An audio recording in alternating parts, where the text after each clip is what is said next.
புதுச்சேரியில் சமாதானம் பேசுவதற்கு அழைத்து சென்று ரவுடியை வெட்டி கொலை செய்த சம்பவம் பரபரப்பை ஏற்படுத்தியுள்ளது.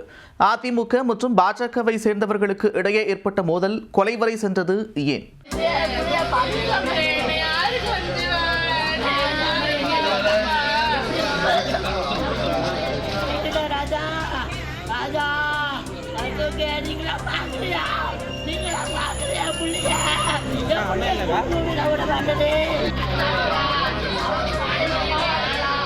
புதுச்சேரி குயவர்பாளையம் பகுதியைச் சேர்ந்த ஆட்டோ ஓட்டுநர் விக்கி, 27 வயதான விக்கி பாஜக இளைஞர் அணியில் இருந்துள்ளார்.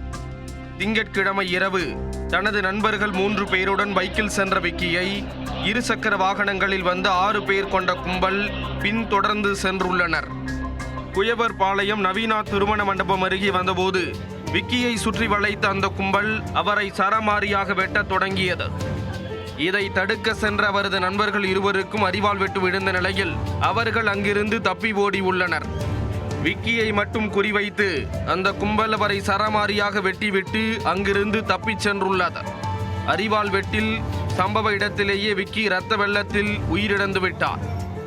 இத்தகவல் அறிந்து குடும்பத்தினரும் உறவினர்களும் ஓடி வந்து இரத்த வெள்ளத்தில் கிடந்த விக்கியின் உடலை கண்டு கதறி எழுதனர்.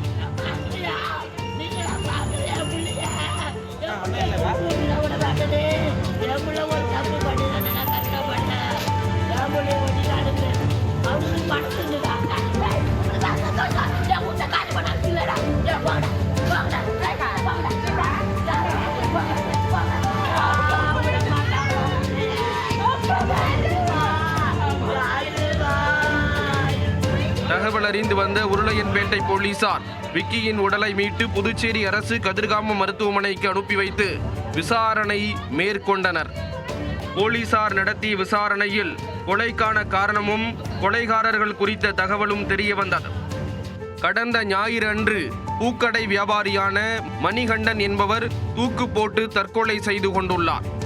இவரது இறுதி ஊர்வலத்தின் போது பாஜக பிரமுகர் விக்கிக்கும் காமராஜர் நகர் தொகுதி அதிமுக பிரமுகர் பிரசாத்திற்கும் இடையே மோதல் ஏற்பட்டுள்ளது. இதில் ஒருவருக்கொருவர் கொலை செய்து விடுவதாக மிரட்டல் விடுத்துள்ளனர்.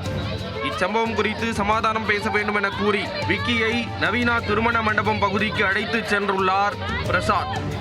சமாதானம் பேச வேண்டும் என்று அழைத்து சென்று விக்கியை பிரசாத்தும் அவரது கூட்டாளிகளும் சேர்ந்து வெட்டி கொலை செய்து விட்டதாக போலீசாரின் முதற்கட்ட விசாரணையில் தெரிய வந்துள்ளது.